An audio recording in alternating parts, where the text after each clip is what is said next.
મોગલ હર મહાદેવ કેમ છો બધા મજામાં જશો અને અત્યારમાં આપણે ફાઇનલી વાડીએ પહોંચી ગયા છીએ અને જો પપ્પા અત્યારમાં ગાયોને ખવરાય છે કેળા કેમ કે આપણે લૂમ થઈ હતી તો ઋષિ લઈને આવતી રહી હતી પડી ગઈ છે ને તો અત્યારમાં ગાયોને ખવરાવી દઈ છે પપ્પા એને નહીં ઓલી ગાયને ખવરાવો ઓલી ગાયને કાચા કેળા ગાયો માટે બેસ્ટ રહી અને પપ્પા જો બધી ગાયોને કેળા ખવરાશે અત્યારમાં જો એન્ડ મીનાક્ષી જી કો દેખો આપ મીનાક્ષી જી તમે શું કરો છો હમણાં રીલ્સ આવી કહો ટ્રેન્ડિંગમાં કાંઈ નથી કરતી અહીંયા વાછરું બાંધેલા હતા ને હા તો એની નિરણ આમ પડેલી હતી એટલે લઈ લીધી અને હવે આપણે ફાઇનલી આપણે જે 9 પીસી છે ને એમાં આપણે વાછરું બાંધવાની શરૂઆત કરી દીધી અને જો ભાઈ ઉડે તો જ આ હો નાના ભાઈ ઉડે તો જ આમ જો ઘણા સમયથી આપણે જે મહેમાનનો વેઇટ કરતા એ મહેમાન ફાઇનલી અત્યારમાં આપણે પહોંચી ગયા છે આપણી ગૌશાળાએ અને ગાયોના દર્શન કરે છે અહીંયાથી તમે મહેમાન જ છો ને અમારા પેલી વખત આવ્યા તો મહેમાન જ ન કહેવાય તમે જય શ્રી કૃષ્ણ કેમ છે કેવું લાગ્યું તમને તો નેક્સ્ટ ટાઈમ ત્યાં ક્યારે આવશો તમે રોકાવા માટે દિવાળી આવશો પાક્કું ને જો આપણે બ્લોગ સબૂતમાં રહેશે અને જો માસીની લોકો બધા આવેલા છે કેવું લાગ્યું માસી તમને અહીંયા આવીને સારું ખેતરમાં મજા આવી ગાયોને જોઈને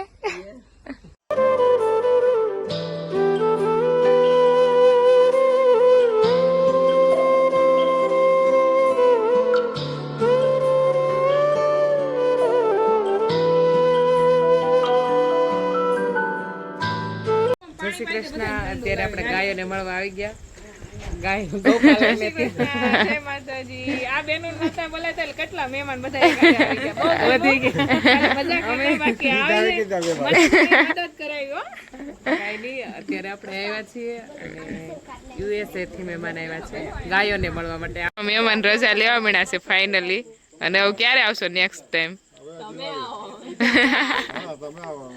હા તમે આવશું જ તે પણ હવે પાછા તમે ક્યારે આવશો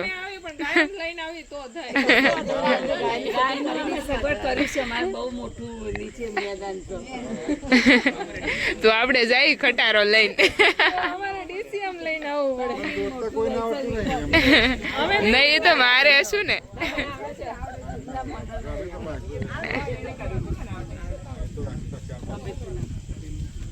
અત્યારમાં આપણા મહેમાન રજા લઈ રહ્યા છે અને પ્રકાશભાઈ થોડાક સુધી મૂકવા જાય રસ્તો બતાવવા કેમ કે દૂર દૂરના મહેમાન છે એટલે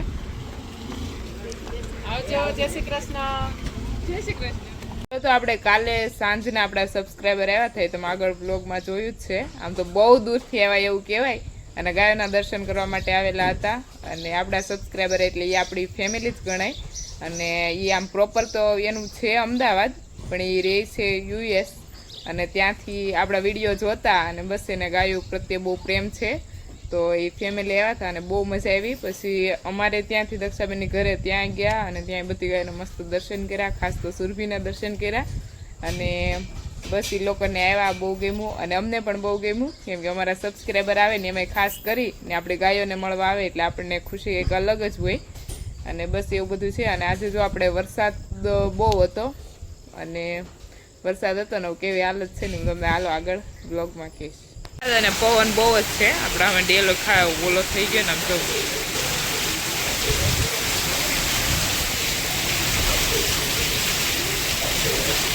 વરસાદ આવી ગયો હતો ને બધી ગાયના જ અંદર લઈ લીધી છે જેમ કે થોડું કામ તો અધૂરું છે પણ વરસાદ આવ્યો એના લીધે આપણે કઈ ગાયોને થોડીક પલળવા તો નહીં દઈએ એટલે અત્યારમાં જો અહીંયા બધી ગાયોને મસ્ત બાંધી દીધી છે અને જેમ વાડીએ આવ્યા જ છે તો કામ કરવાનું છે આ બધું જો ગાય નીચે સાફ કરી નાખી તો કેટલી બધી કઈ પ્રોબ્લેમ નથી આવી તરસી લાગે છે ફટાફટ છે જો વાસરું ક્યાં મસ્ત લાગે બધા ગાયો અહીં બધી મસ્ત બાંધેલી છે અને રાતે વરસાદ આવી ગયો છે થોડોક વધારે વરસાદ આવી ગયો અમુક લોકોને વાવણી છે અત્યારે બધી ગાયો પપ્પા પાવા મીણા છે તો અને અહીંયા કાલનો બાજરો કાઢેલો કાલ બાજરો કાઢ્યો છે પણ આ હલા ઓલું નતું હાલતું મશીન મમ્મી હરખું નતું હાલતું ને મશીન શું પ્રોબ્લેમ આવતી છે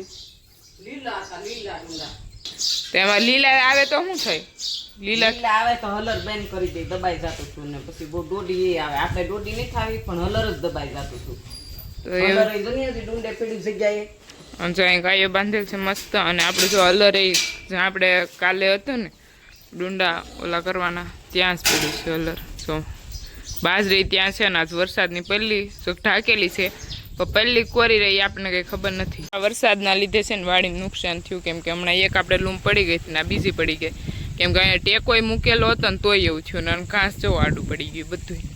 ઓલી બાજુનું થોડુંક આમ નમતું થઈ ગયું.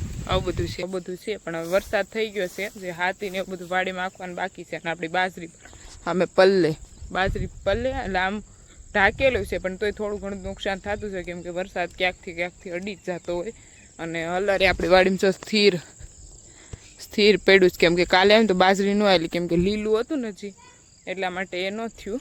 અને મમ્મીની જો ગાયને બધી પાઈ લીધી છે અને નીરી લીધું છે.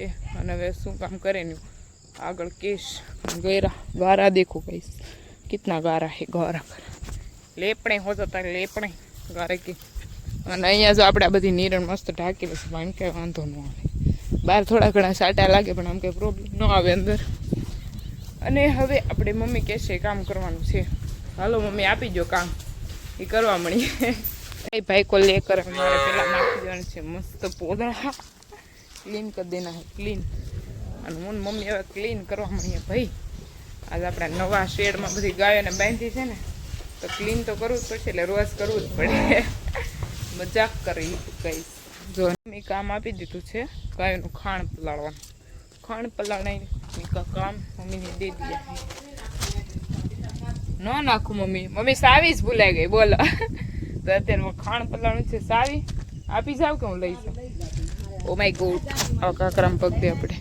કઈ ગાડી? મેરે પાપા વહાં પે ગાડી છોડ કે આયે હે મમ્મા. લે લાવો સાવી પપ્પા.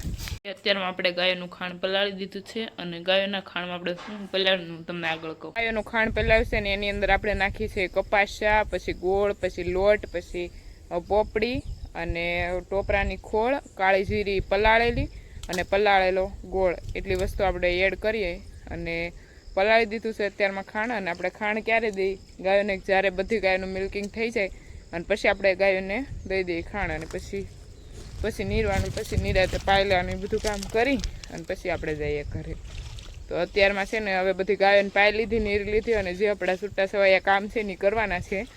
અને કાં તો ગાયોની નીરણ વાઢવાની થશે, કાં બીજું કંઈક મમ્મી પપ્પાએ ગોતી રાખ્યો છે આપણા માટે એ કામ કરવાનું છે. અને પપ્પા જે આવ્યા ને ત્યારના કામ કરીશ.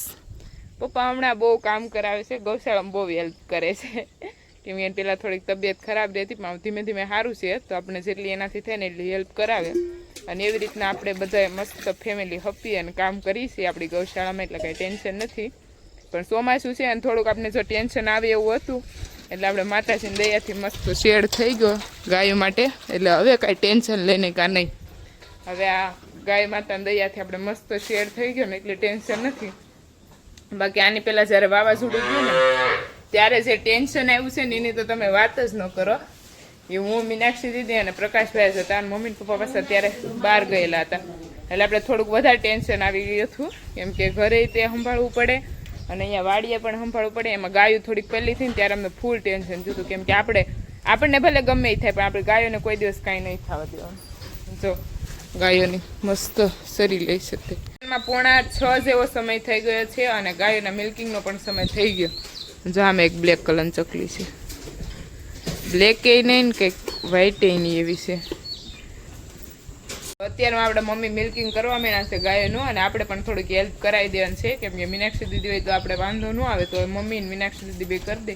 બાકી 2 ગાયનું મિલ્કિંગ હું કરી દઉં, પણ આજ મમ્મીને 3 ગાયોને આપણી હેલ્પ કરાવી દેવાની છે, એટલે મમ્મીને ધીમે ધીમે સારો સપોર્ટ મળવા મળે આપણા તરફથી. અને મમ્મી અત્યારમાં કોનું મિલ્કિંગ કરો છો? કૃષ્ણાનું મિલ્કિંગ કરે છે. અને પપ્પા જો અહીંયા, પપ્પા તમે? નંદજીને પકડીને પપ્પા જો બેઠા છે. અને હજી ગાયોને ધીમે ધીમે આમાં સેટ થતા વાર લાગે. અને એ બધું બધાય વાસરું. અને પાછું એક વખત અમે મમ્મી મસ્ત કામ કરી નાખ્યું, પણ ગાયોનું મિલ્કિંગ થઈ જાય એટલે પપ્પા દૂધ ઘરે દઈ આવે એટલે પાછા હું મમ્મી બંને કામ કરી નાખશું. એટલે રાતે પાછી ગાયોને અહીંયા ને અહીંયા બાંધવાનું છે એટલે પાછું ક્લીન કરવું પડે. અને બસ આવું બધું છે. અને કેવા લાગે તમને મારા વ્લોગ એ જરાક કોમેન્ટ કરજો. અને આજનો વ્લોગ તો આપણે અહીંયા જ એન્ડ કરીએ. કાલે મળીએ નવા વ્લોગ સાથે. જે બી લોકો મારી ચેનલ પર નવા હોય તે લાઇક, શેર એન્ડ સબસ્ક્રાઈબ કરવાનું ભૂલતા નહીં. Bye bye. જય મા મોગલ. હર હર મહાદેવ.